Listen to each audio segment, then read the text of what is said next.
அனைவருக்கும் நமஸ்காரம். கோவையிலிருந்து கிருஷ்ணவேணி. வாழ்க வளமுடன்.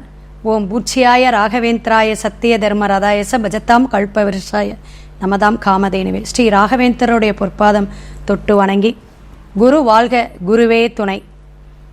அனைத்து நெக்ஸன் டிவி, அஸ்ட்ரோ டிவி அனைவருக்குமே நமஸ்காரம். எல்லாரும் நல்லா இருப்பீங்கன்னு நினைக்கிறேன். வாழ்க வளமுடன். ஒவ்வொரு மாதமும் மிக சிறப்பாக மாத பலன் சொல்லி வந்துட்டுருக்கோம். இது எல்லாமே ஒரு பொது பலன் தாங்க. இருப்பினும் நம்மளுடைய ஜனன ஜாதகத்தையும் பார்த்துக்கணும். அப்போ இந்த செப்டம்பர் மாதம் ஒரு அற்புதமான மாதம். ஏன்னா ஆவணி மாதமும் புரட்டாசியும் வரக்கூடிய ஒரு சிறப்பான மாதம் அப்படிங்கிற விஷயம். ஞாயிற்றுக்கிழமை 1ஆம் தேதி, அதாவதுங்க ஆவணி 16ஆம் தேதி செப்டம்பர் மாதம் பிறக்குது. சிறப்பான ஒரு அமைப்பில் ஒவ்வொரு ராசிக்காரர்களும் மேச முதல் மீனம் வரை இருக்கக்கூடிய அனைத்து ராசிக்காரர்களுக்கும் வரிசையாக உங்களுடைய இந்த செப்டம்பர் மாதத்துடைய பலாபலன் எப்படியெல்லாம் இருக்கும் அப்படிங்கிறத நம்ம சொல்லியிருக்கோம். ஷேர் பண்ணுங்கள். கமெண்ட் பாக்ஸில் டவுட் இருந்தால் கேளுங்க. 5/9/2024 வியாழக்கிழமை செவ்வாய் பகவானுடைய செவ்வாய் ஜெயந்தி விழா அப்படிங்கிற விழா வருது. இது செவ்வாய் தோஷம் இருக்கிறவங்க, செவ்வாய் பகவான் நீச்சமாக இருக்கக்கூடிய அமைப்பில் இருக்கிறவங்களாம் இந்த நாளை நீங்கள் வழிபாடு எடுக்கலாம். செவ்வரளி வைத்து அம்பாளுக்கோ செவ்வரளி வைத்து முருகப்பெருமானுக்கோ நீங்கள் அபிஷேக ஆராதனைக்கு கொடுத்துட்டு 9 நெய் தீபம், 9ங்கிறது நியூமரலாஜிலே செவ்வாய் தாங்க. ஸோ 9 நெய் தீபம் இட்டு வழிபாடு எடுங்க. சிறப்பாக இருக்கும். செவ்வாய்ங்கிறது பூமிக்காரகன். பூமிக்காரகனான செவ்வாய் பகவானும் இந்த மாதம் பெயர்ச்சியாகி புதனுக்கு போகிறார். ரிஷபத்திலிருந்து புதன் பகவான்கள் சொல்லக்கூடிய அதிபதியாக இருக்கக்கூடிய மிதுனத்துக்கு போகிறார். அப்பேற்பட்ட செவ்வாய் பகவான் அங்கே பகை பெறாருங்க. இதெல்லாம் நீங்கள் தெரிஞ்சுக்கணும். அப்போ 7/9/2024 இந்த 7ஆம் தேதி விநாயகர் சதுர்த்தி, மகா பெரிய விநாயகர் சதுர்த்தி. சங்கடகரா சதுர்த்தி எல்லாருமே கேள்விப்பட்டிருப்பீங்க. இந்த ஆவணி மாதம் வரக்கூடிய, அதுவும் 22ஆம் தேதி பிறக்கிறது. மிக சிறப்பான அற்புதமான நன்னாள் விநாயகர் சதுர்த்தி. இந்த விநாயகர் சதுர்த்தியை பற்றியே நான் தனியாக வேணால் ஒரு ஆடியோ கொடுக்குறேன். அப்பேற்பட்ட இந்த விநாயகர் சதுர்த்தி எப்படியெல்லாம் கொண்டாடலாம் அப்படிங்கிறத தெரிஞ்சுக்கணும். ஒவ்வொரு ராசிக்காரர்களும் ஒவ்வொரு விசேஷமான பூஜை செஞ்சுக்கிட்டா இந்த ஆண்டு முழுவதுமே, அதாவதுங்க அடுத்த விநாயகர் சதுர்த்தி வரையும் முழுமுதல் கடவுளான விநாயகர் நமக்கு நல் அருளை புரிவார் அப்படிங்கிறத தெரிஞ்சுக்கணும். ஆவணி 30ஆம் தேதி கடைசி நாள் அப்படிங்கும்போது 15/9/2024 ஹயக்ரீவர் குரு பூஜை விழா. குருவுக்காக நம்ம வழிபாடு செய்யக்கூடிய அமைப்பு, அதாவது குரு ஜெயந்தி அப்படிம்பாங்க. ஒவ்வொரு ஆங்கில மாதமும் தமிழ் மாதம் மிங்கிலாய் வரும்பொழுது என்னென்ன விசேஷங்கள்னு தெரிஞ்சுக்கணும். இப்போ புரட்டாசி மாதம் பிறக்கிறது. அப்போ புரட்டாசிக்கு சிறப்பு அம்சம் எல்லாருக்கும் மனசில் உதிக்கிறது என்னன்னா, நான்வெஜ்ஜை விட்டுறணும். வெஜிடேரியன் அப்படிங்கிறது 90% மக்கள், தமிழர் பண்பாட்டோடு இருக்கக்கூடியவங்க, இந்துக்கள் எல்லாருமே விட்டுடுவாங்க இந்த நான்வெஜ்ஜை. அப்போ அசைவத்தை விட்டு சைவ பிரியராக மாறக்கூடிய மாதம், புனிதமான மாதம், பெருமாளுடைய மாதம் அப்படிங்கிற விஷயத்தை சொல்லக்கூடியது புரட்டாசி மாதம். ஸோ அதுவும் இந்த மாதம் பிறக்கிறது. அப்போ இந்த ஆவணி 30ஆம் தேதி வரக்கூடிய இந்த குரு ஜெயந்தி ஹயக்ரீவர் பூஜை விழா என்னன்னா, பெருமாள் கோயிலை போய் வழிபாடு எடுக்கிறது சிறப்பு அப்படின்னு சொல்லலாம். குரு தோஷத்தை நீக்கும். குருனால என்னென்ன நீச்சமாயிருக்கு அல்லது குரு தசா நடக்குது, இது மாதிரி இருக்கிறவங்களாம் 3 நெய் தீபம் விட்டு மேற்கொண்டு அதுக்கு எப்படியெல்லாம் பூஜை புனஸ்காரம் செய்யணும் அப்படிங்கிறத கேட்டுக்குங்க. இந்த செப்டம்பர் மாதத்துடைய பலாபலன் எல்லாருக்குமே பொது பலன் தான். உங்களுடைய ஜனன ஜாதக கட்டத்தில் 12 கட்டத்தில் எப்படி கிரகங்கள் அமைப்பு இருக்குது, தசாபுத்தி எப்படி நடக்குதுன்னு பார்த்து தான் முழு பலனை நம்ம தெரிஞ்சுக்கணும். இதில் டிஸ்பிளேயில் என்னோடய ஃபோன் நம்பர் வருது. நீங்கள் கேட்டு உங்களுடைய ஜாதகத்துடைய முழு பலனையும் பரிகாரத்தையும் சேர்த்து தெரிஞ்சுக்குங்க. ஒவ்வொரு ராசிக்காரர்களும் தொடர்ந்து வீடியோவை ஸ்கிப் பண்ணாமல் பாருங்கள். உங்களுடைய செப்டம்பர் மாதத்துடைய பலாபலனை எப்படியெல்லாம் நம்ம வழிபாட்டு மூலியமாக பயன்பட்டுக்குவோம் அப்படிங்கிறத நெக்ஸன் அஸ்ட்ரோ டிவி சேனலில் பார்த்து நீங்கள் பயனடைவீர். சிவாய நம. திருச்சிற்றம்பலம். மீனராசி நேயர்களுக்கு செப்டம்பர் மாதம் பலாபலன் பரிகாரம் எப்படி இருக்கும் அப்படிங்கிறத பார்ப்போம். ஒவ்வொரு ராசிக்காரர்களுக்கும் மேச முதல் மீனம் வரை சிறப்பான பலாபலனையும் பரிகாரத்தையும் இந்த செப்டம்பர் மாதம் அற்புதமான மாதமாக மாற்றிக்கிறதுக்கும் நமக்கு கோச்சார கிரகங்கள் எப்படியெல்லாம் இருக்குது அப்படிங்கிறத பார்த்து நம்ம சொல்லிட்டு வரோம். மீனராசி நேயர்களுக்கு செப்டம்பர் மாதம் எந்த அளவுக்கு பலாபலன் இருக்குது அப்படின்னு பார்த்தீங்கன்னா ஆரோக்கியமான மாதங்க. ஏன்னா உங்கள் புலம்பல் எனக்கு தெரியுது. நிறைய விஷயங்கள் தடை தாமதம். மனசை ஒருமுகப்படுத்துங்க மீனராசி. ராகு பகவான் அப்படி ஆட்டி படைக்கிறார் ஜென்மத்தில் இருந்து. ஏங்க கீழே விழுந்துட்டேன், வண்டி ரிப்பேராக போயிடுச்சு, வயிறு பிரச்சனை வந்துருச்சுங்க, ஏதாவது ஒரு பிரச்சனையோடு தான் மீனராசி வராங்க. பூரட்டாதி உத்திரட்டாதி ரேவதி நட்சத்திரம் பயணிக்கக்கூடிய மீனராசிக்கு இந்த மாதம் எப்படி இருக்குன்னா நல்ல மாதமாக இருக்குது. மன திருப்தியை வச்சுக்குங்க. ஏன்னா பாசம் பந்தம் விட்டு கொடுக்கக்கூடிய தன்மை, எதையுமே அசால்ட்டாக சரி பார்த்துக்கலாம் அப்படிங்கிறவங்களாம் நீங்கள் தான். நிறைய நல்ல குணாதிசயங்கள் கொண்டவங்க மீனராசி. அப்படி இருக்கும்போது ஏன் பயப்படணும்? ஏன்னா பயம் இயற்கையிலே உங்களுக்கு உண்டுங்க. சந்தேக குணமும் இருக்கும்.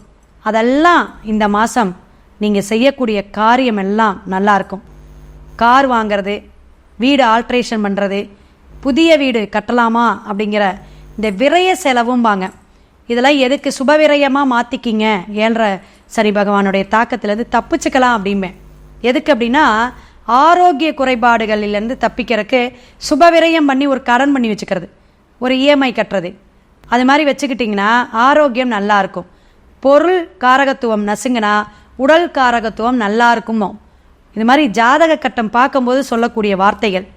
ஸோ மீனராசி நேயர்கள் எல்லாருக்குமே இந்த மாதம் அமோகமான மாதமாகவும் அற்புதமான மாதமாகவும், எத்தனை காரியத்தடை இருந்தாலும் இந்த மாதம் நல்ல மாதமாக இருக்குது. கணவன் மனைவி ஒற்றுமை மேலோங்கும். குலதெய்வ வழிபாடு சீராக இருக்கும். குரு பகவான் 3ஆம் இடத்துல முயற்சிக்கு எல்லாமே ராகுவும் பார்க்கறனால புதிய பணவரவு உண்டுங்க. ஏதாவது தனவரவு பணவரவு இந்த மாதம் உண்டு. அதை நல்ல சுபகாரியத்துக்கு பயன்படுத்திக்கிங்க. திருமண தடை தாமதம் இருந்தவங்களுக்கெல்லாம் இந்த மாதம் கைகூடக்கூடிய அமைப்பு உண்டு. நிச்சயதார்த்தம் பண்ணாதவங்கள பண்ணி வச்சுக்குங்க. பெண் பார்க்கும் படலமெல்லாம் ஒரு சூட்சுமமான அந்த நட்சத்திர தாராபலன் பார்த்து தான் போகணும்.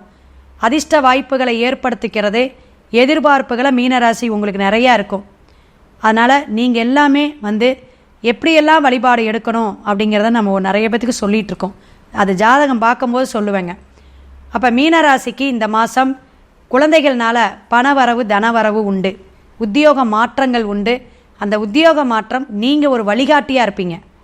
ஒரு மேனேஜர் போஸ்ட்டு, ஒரு அதிகார தோரணை, ஒரு அந்தஸ்து, எதையுமே ஒரு தலைமைத்துவம்னு சொல்லலாம். அப்படி ஒரு தலைமை அங்கீகாரம் கொடுக்கக்கூடிய மாதம் செப்டம்பர் மாதம் மீனராசி நேயர்களுக்குங்க. நல்ல ஒரு வளர்ச்சியான மாதம். ஆரோக்கியம் பரவாயில்லைங்க, நல்லா இருக்குது. மருந்து மாத்திரை சாப்பிட்றவங்களாம் கவனமாக எடுத்துக்கணும். தந்தை வழி தாய் வழியில் கொஞ்சம் ஆரோக்கிய குறைபாடு உண்டு, கவனமாக பார்த்துக்குங்க. அம்மாவுக்கு கால் பிரச்சனை வரும். கால் பிரச்சனையும் தலை பிரச்சனையும் வரும். தலை வலிக்குதுங்க, கண்ணாடி மாற்றணும், இது மாதிரி இருக்கக்கூடிய அமைப்பு கண் சார்ந்த பிரச்சனைகளாக வரும் அப்படிங்கிறத தெரிஞ்சுக்கலாம். கோச்சார கிரகங்களுடைய அமைப்பில் உங்களுடைய ராசிக்கு எந்த ஒரு விஷயமும் நிதானமாக ஒரு முயற்சிக்கு நீங்கள் எடுக்கணும். அதே போல் வண்டி வாகனத்தில் கவனமாக போயிட்டு வாங்க. உங்களுடைய வியாபாரத்துறையில் இருக்கக்கூடியவங்க, சுய தொழில் செய்யக்கூடியவங்க எல்லாருக்குமே நல்ல ஒரு வருமானம் வளர்ச்சி உண்டுங்க. புதிய முயற்சிக்கு நல்ல ஒரு பயன்பாடாக இருக்கக்கூடிய செப்டம்பர் மாதம் அமோகமாக இருக்கும். ஏன்னா பெருமாள் அப்படிங்கக்கூடிய உத்திரட்டாதி ரேவதிலாம் பெருமாளை வழிபாடு எடு அப்படிம்பேன். ஸோ உங்களுக்கு நல்ல பெருமாள் வழிபாடு இந்த புரட்டாசி மாதம் சைவமாக இருந்து நல்ல ஒரு பக்தராக இருந்து வழிபாடு எடுங்க, சிறப்பாக இருக்கும். இந்த ஏழரை பகவானுடைய தாக்கத்திலிருந்து சீராக ஒரு அமைதியை கொடுக்கக்கூடிய காலகட்டமாக அமையும். ஷேர் மார்க்கெட்டிங்கில் இருக்கிறவங்களுக்குலாம் அமோகமான வளர்ச்சி, நல்ல ஒரு பணவரவு வரும். விவசாயத்துறையில் இருக்கிறவங்க புதிய முயற்சியோட அடுத்த கட்டத்துக்கு போவீங்க. அதே போல் இடமாற்றம், தொழில் மாற்றம், வீடு விற்பனை பண்ணணும், இடம் விற்பனை பண்ணணும் அப்படிங்கிறவங்களாம் இந்த மாதம் விற்றுரும். பூர்வீக சொத்தில் வில்லங்கமெல்லாம் இருந்துச்சுன்னா அதெல்லாம் சரியாகக்கூடிய காலகட்டங்கள். அப்பா வழியிலேருந்து வருமானம் உண்டுங்க. சொந்தத்தில் இருந்து நல்ல செய்தி வரும். சுபகாரியம் நடக்கும் அப்படிங்கிற செய்தி உங்கள் காதுக்கு வரும். அதே போல் சுயதொழில் செய்யக்கூடியவங்களுக்கு எல்லாமே வருமானம் நல்ல ஒரு வளர்ச்சியை கொடுக்கக்கூடிய காலகட்டங்கள். செப்டம்பர் மாதத்தில் நீங்கள் அதிகமான கோடிக்கணக்கில் போட்டு முதலீடு செய்ய வேண்டாம். மற்றபடி நீங்கள் செய்யக்கூடிய எல்லா காரியங்களும் நல்ல ஜெயத்தை கொடுக்கக்கூடிய புதிய வண்டி வாகனம், வீடு மாற்றம், இடமாற்றம் எல்லாமே சிறப்பாக இருக்கும் அப்படிங்கிறத தெரிஞ்சுக்கலாம். இந்த மாதத்தில் நீங்கள் ஒரு தடவை கண்டிப்பாக எந்த கோயிலுக்கு போயிட்டு வரணும் அப்படின்னு பார்த்தீங்கன்னா, மிக சிறப்பாக இருக்கக்கூடிய ராகு சாரமாகவும் சிவனும் முருகனும் இருக்கக்கூடிய அர்த்தநாரீஸ்வரர் கோயிலுக்கு போயிட்டு வாங்க. அர்த்தநாரீஸ்வரர் கோயிலுக்கு நீங்கள் போகக்கூடிய நாள் திங்கக்கிழமை அல்லது செவ்வாய்க்கிழமை போய் நல்ல வழிபாடு எடுத்துட்டு திருச்செங்கோட்டில் இருக்குதுங்க, 1 மணி நேரம் 2 மணி நேரம் உட்காந்துருந்துட்டு வாங்க. ஒரு அற்புதமான மாற்றத்தை இந்த மாதம் என்ன எதிர்பார்த்துட்டு இருந்தீங்களோ அந்த எதிர்பார்த்த காரியம் கைகூடும், சித்தி பெறும் அப்படிங்கிறத தெரிஞ்சுக்கலாம்.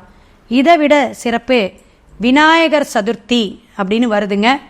அந்த விநாயகர் சதுர்த்தி, மகா விநாயகர் சதுர்த்தி ஆவணி மாதம் வரக்கூடிய அற்புதமான 7/9/2024 வரக்கூடிய அந்த நன்னாளில் நீங்கள் என்ன செய்யணும் அப்படின்னா, அந்த விநாயகர் உங்கள் தெருவுலையோ அல்லது உங்கள் ஊரில் பெரிய பெரிய விநாயகர் சிலை வச்சு வழிபாடு எடுப்பாங்க, 3 நாட்கள் விழா.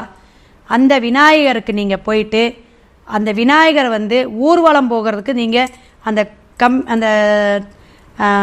எதுங்க மூங்கில் கம்பி அல்லது ஏதாவது ஒன்று வச்சு தூக்கிட்டு போவாங்க, அதுக்கு கூட நீங்கள் தூக்கிட்டு போகணும். சுமை தூக்குற மாதிரி நீங்கள் தூக்கணும். எப்பயுமே ரேவதி நட்சத்திரம், இந்த உத்திரட்டாதியெல்லாம் சொல்லுவேன், மீனமே சொல்லுவேன் நான். இந்த 2 நட்சத்திரக்காரங்களும் பவனி வரக்கூடிய முருகனாக இருக்கட்டும் அல்லது பவனி வரக்கூடிய இந்த ஊர்வலமாக உள்பிரகாரத்தை கோயிலை சுற்றி வருவாங்க, அவங்களுக்கு போய் அந்த மூங்கில நீங்களும் அந்த தூக்கி சுமங்க, அந்த பகவானை தூக்கி சுமங்க அப்படிமே. அது எதுக்கு அப்படின்னா, இந்த தலை தோல் சம்பந்தமான, தோள்பட்ட சம்பந்தமான பிரச்சனைகள், இஎன்டி பிரச்சனைகள் எப்பயுமே இவங்களுக்கு கொடுக்கும். ஜலராசின்னு சொல்லக்கூடிய அமைப்பில் சில பிரச்சனைகள் கொடுத்துக்கிட்டே இருக்கும். கண், தொண்டை, வாய், மூக்கு, இந்த தோள்பட்டை, இந்த மாதிரி அதிகமாக. ஏன்னா நம்ம அந்த ஜாதகம் பார்க்க வரும்போது சொல்லுவாங்க, இந்த நோய் தான் அதிகமாக அவங்களுக்கு இருக்கும். டைஜஸ்ட் ப்ராப்ளத்தில் லிவர் பிரச்சனை இவங்களுக்கு வருங்க. ஸோ இதெல்லாம் நம்ம கணக்கு எடுத்து தான் இதை சொல்கிறது.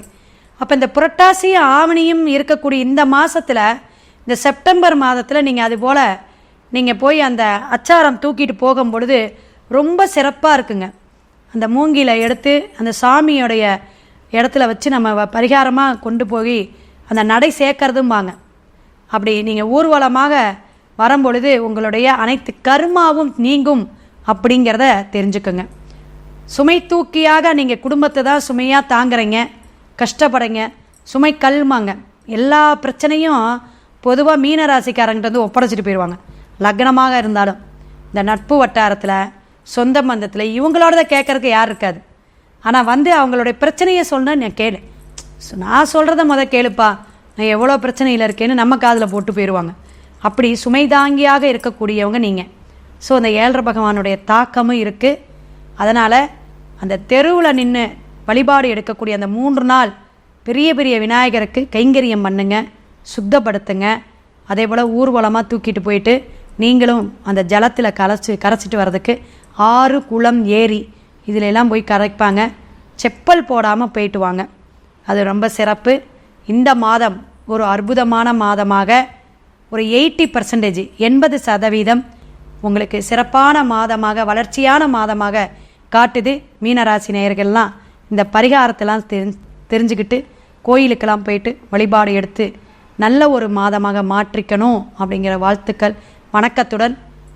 மேஷம் முதல் மீனம் வரை ஒவ்வொரு ராசி நேயர்களுக்கும் சிறப்பான செப்டம்பர் மாதத்துடைய பலாபலனை சொல்லியிருக்கேன். எல்லாரும் பயன்படுத்திக்கிங்க. கண்டிப்பாக அது ஒரு அமோக வெற்றியாக இந்த ஆண்டு முழுவதுமே பயன்பாடாக இருக்கும் அப்படின்னு விநாயகப் பெருமானை வணங்கி வாழ்த்துக்களுடன் அடுத்த பதிவில் சந்திப்போம். சிவாய நம. திருச்சிற்றம்பலம்.